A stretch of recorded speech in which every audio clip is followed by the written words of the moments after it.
Over 11 committees were set up to drive specific sector. We can't be selling a transaction halfway, you say you withdraw the power of attorney. So we made them irrevocable.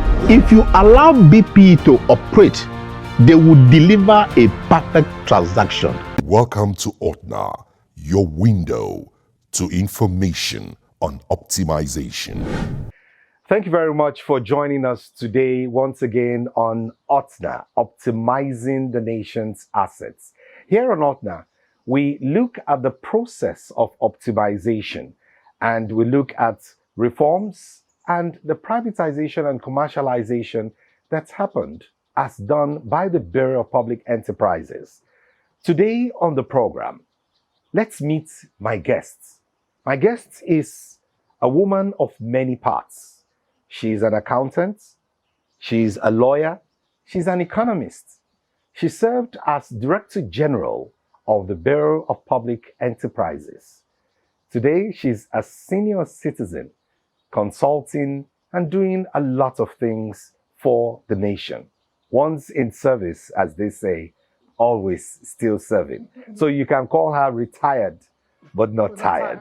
Mrs. Irene Chibwe. Thank you very much for joining us on OTNA. Thank you for inviting me. Yeah, so you were Director General at the Bureau of Public Enterprises, and with your wealth of experience, you brought a lot to bear. But let's have an overview of your professional background and what actually led you to become the DG of Bureau of Public Enterprises, BPE. Well, as we began to talk about it, I am a multidisciplinarian. The first degree I had was in economics, and after a little stint, the public service, the then External Affairs Ministry, now Foreign Service, I proceeded to London to study law, and at initial degrees, second degree, tertiary degrees. I returned after law school, practiced law for a while in a family law setting. And whilst I was in practice, I saw the advertisement for recruitment, for take-off staff or start-off staff for the then TCPC. It sounded exciting, and I felt that I would have opportunity to marry the disciplines.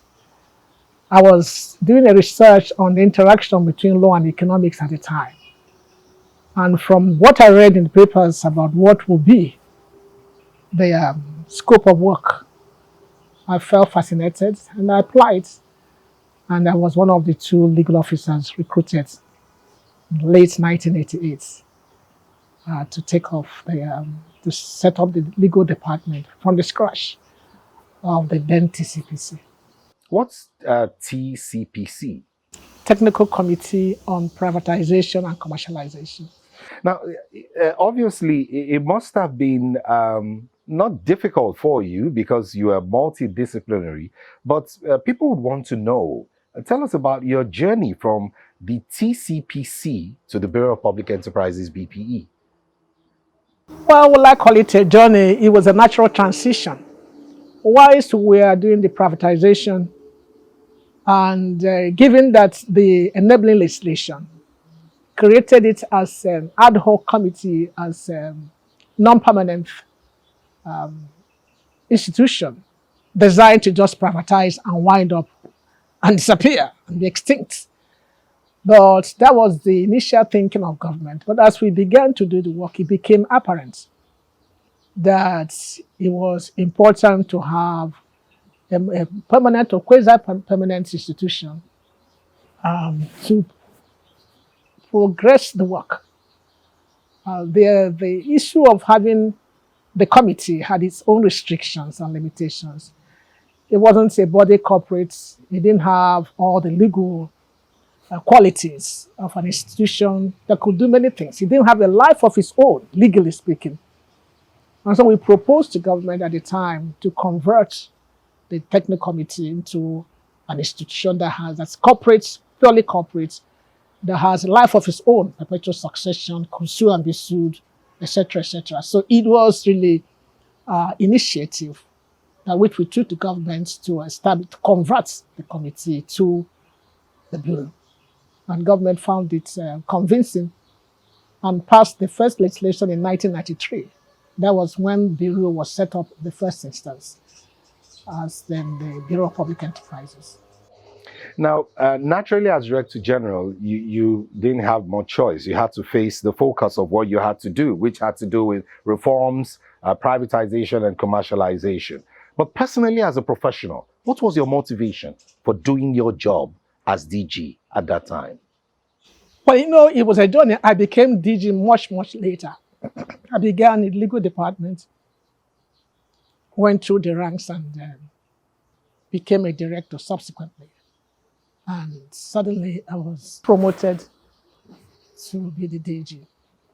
Well, in course of the initial work done, when you see the kind of things we exposed to, the experiences we had, you become persuaded that it was a noble thing to do in the interest of more rapid economic development.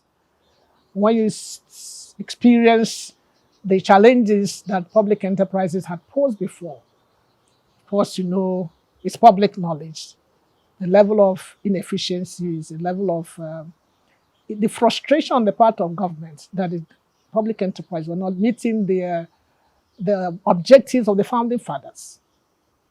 And also the fact that the resources of government was dwindling.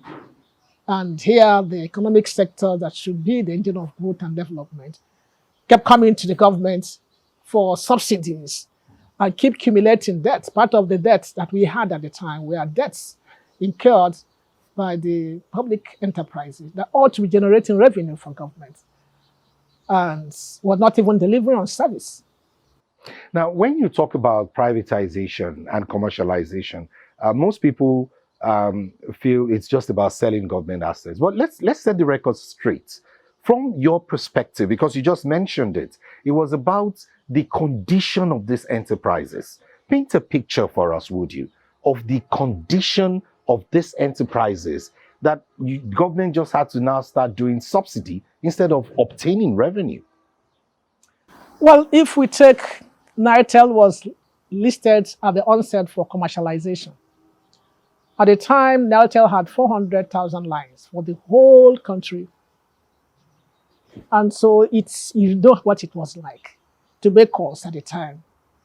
It was extremely difficult and borrowing heavily for equipment and all these things. So when even the attempts at commercialization produced some instantaneous results, immediately they were commercialized, they began to post some modest profits. And that was a signal. Of course, eventually they migrated to privatization.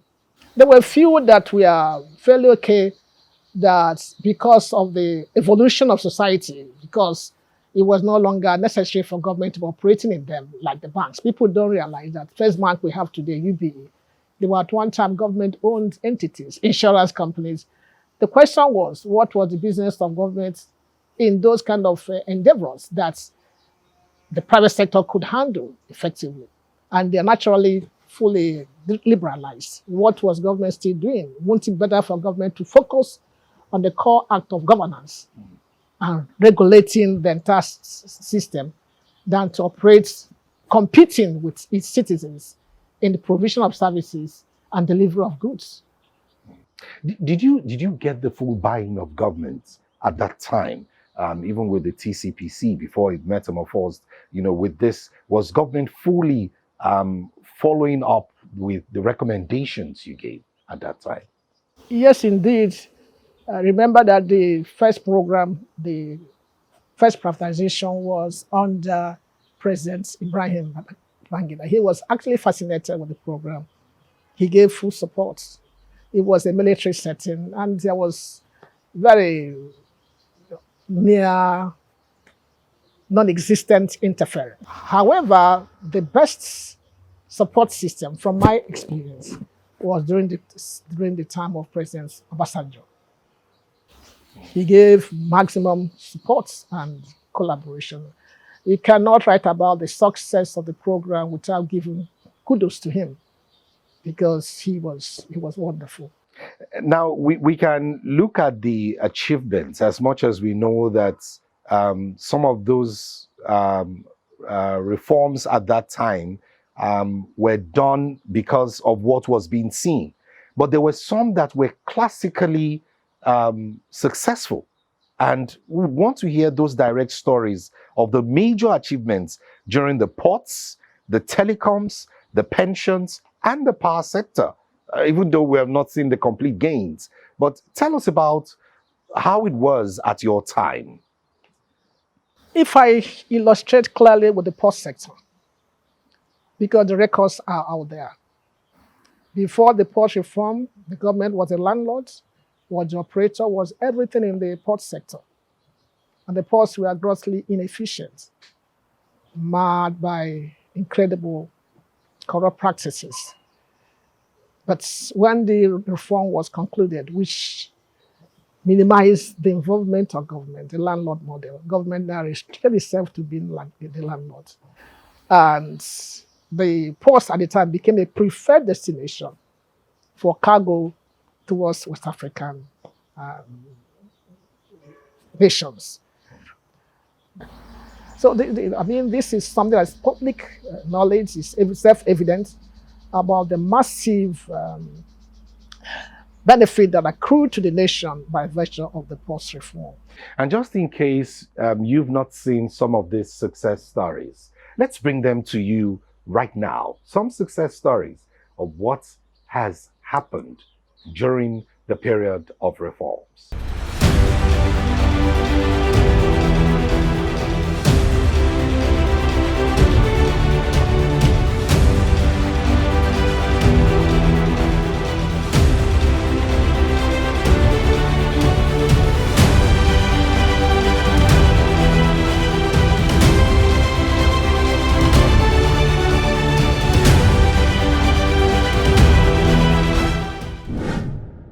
Once again, thank you very much for joining us on OTNA.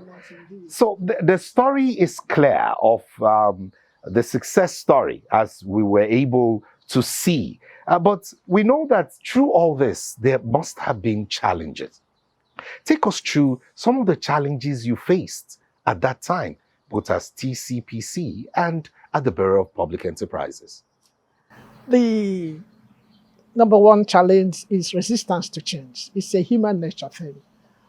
And there was huge resistance experienced from supervising ministers and ministries. Then the labor union were real major hindrances, because they resisted it with everything. For example, during the pause, you can't believe that they went to CNN to advertise prohibition that no investor should come to Nigeria to participate in post reform because of apprehensions and all that. And of course, with the involvement of government and stakeholder participation, we were able to get around some of these obstacles. Most of the enterprises also didn't have adequate records. The things were not well kept. So, to find information, apart from some of them not willing to make them available, in some cases they're non-existent. They just ran them anyhow. And those were some of the problems that we had. Then there were some of the legal challenges initially were that the nature of the establishment statute of the enterprises made governments the monopoly provider and all that. Of course, we have to go through the process of removing all those monopolistic provisions. Sometimes we had to corporatize enterprises. Some of them were set up by statute. We had to remove that and then go back to incorporate them as public limited companies before you could. So there were some legal fireworks that had to take place. A great deal of it was now. How did you manage the human aspect of it? Because you talked about resistance. I can tell that there were also some labor resistance, were there? Yes, what the best thing that happened was that government established steering committees. Remember, the president of NLC was always a member of council. and labor leaders were put in the committees to participate in the process, to work with us, and we guaranteed payment of their damage for those who may become casualties of the reform. We had to provide some measure of guarantee that their benefits will be paid. And they saw that most of the benefits they thought were not existing. Thanks for the pension reform, which we championed also, because some of the money just got missing along the lines. And so when they saw these assurances, they began to cooperate. And these benefits were, at the end of the day, they were paid. They were paid. We got government to commit to making provision from the proceeds of privatization to set funds aside to make sure that they all got their money, of course, subject to verification and actuarial valuations. Now, as a lawyer, and before you even became the Director General, you directed the legal process. How were you able to tackle and handle the legal restructuring or the legal arrangements within transactions, before transactions and after transactions? But we had to do intense research. We had to seek support from private sector, thoroughly experienced legal people who engage as consultants and as advisors. And subsequently, we were able to access funding from the World Bank to also get international consultants and experts. There were people who were already practicing in the capital market. There were lawyers who had specialty in public offerings. So we drew them close to ourselves and we all worked together. With World Bank funding, we were able to develop a handbook that clearly listed, documented in very clear terms, the procedure. We call it procedures manual for all the various modes of privatization. And it's documented and there so that it became a guide. If you could turn back the hands of time, looking at some of the challenges today, especially maybe in the power sector, for example, were there some changes you would have made to some of this legal framework?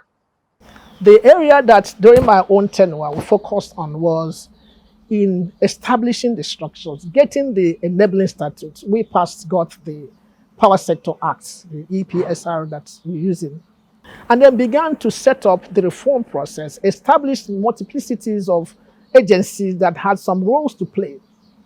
For example, the regulator. There was no regulator for power sector at the time. So we had to establish NEC 2005, 2006 as a starting point.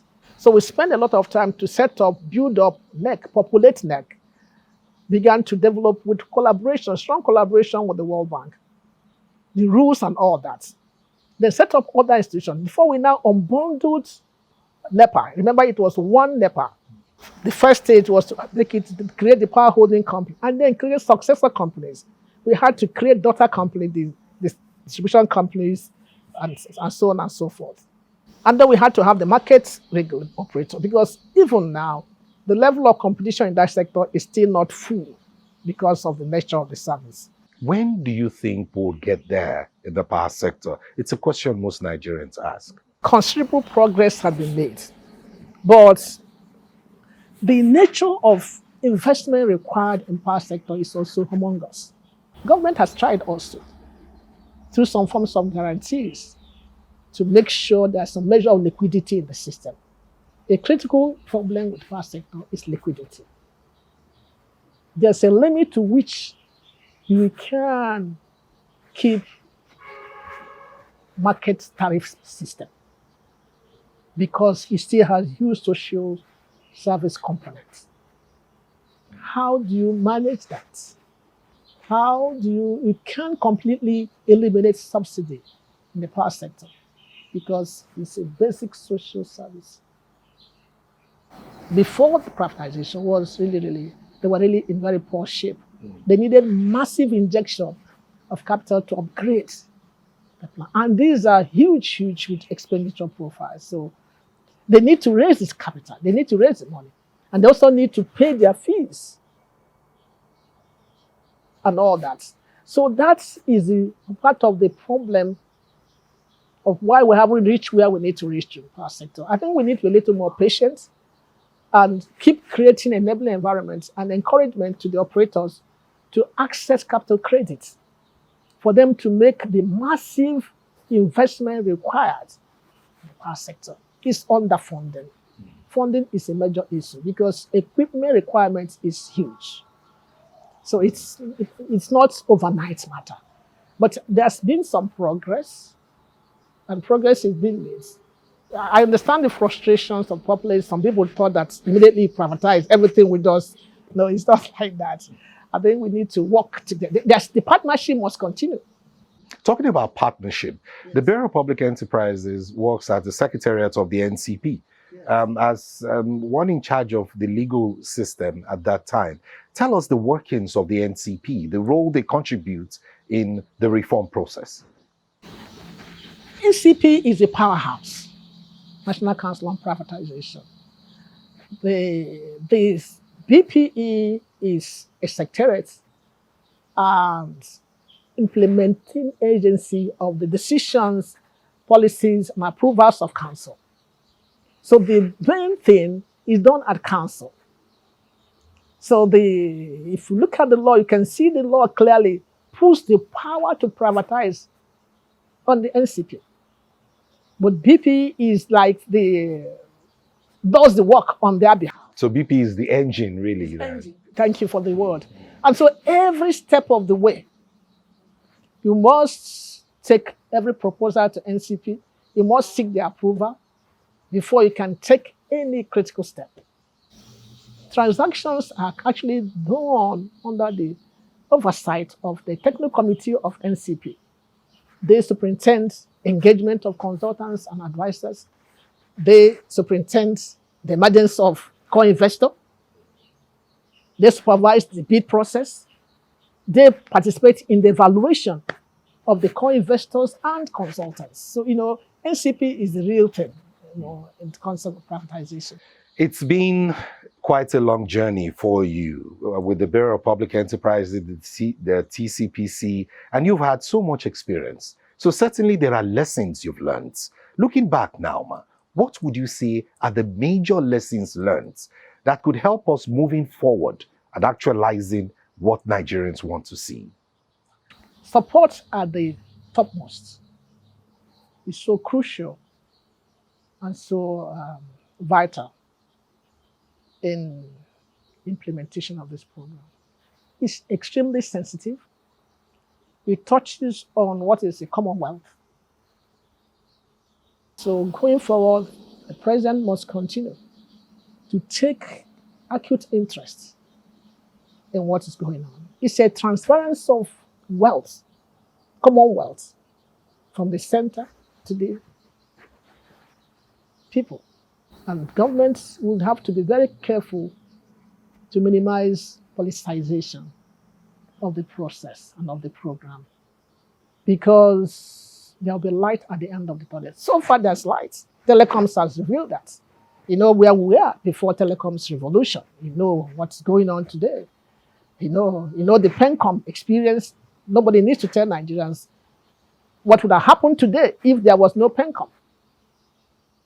So there's a lot of evidence around us to see the good outcome of the reform.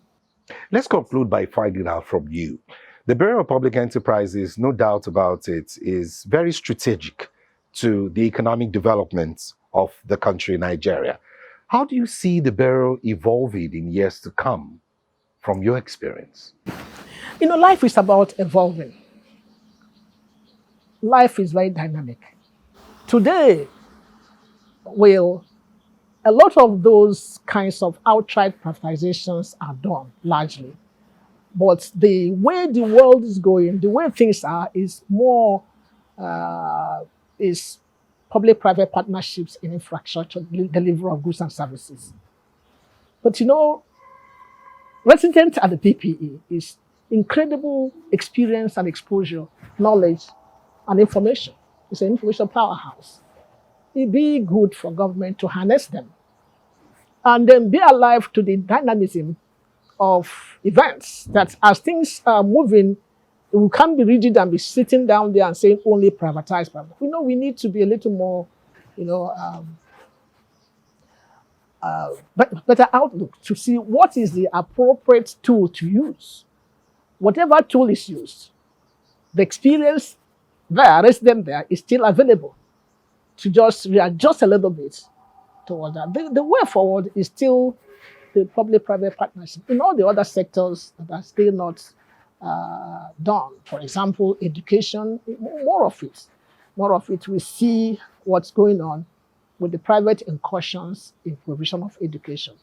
But today, they still see the dichotomy between the government-owned institutions, private-owned institutions, bridging those gaps. I can tell that your passion, as it was then, is still very much there even today. And like you said, you still keep an eye on what's going on. And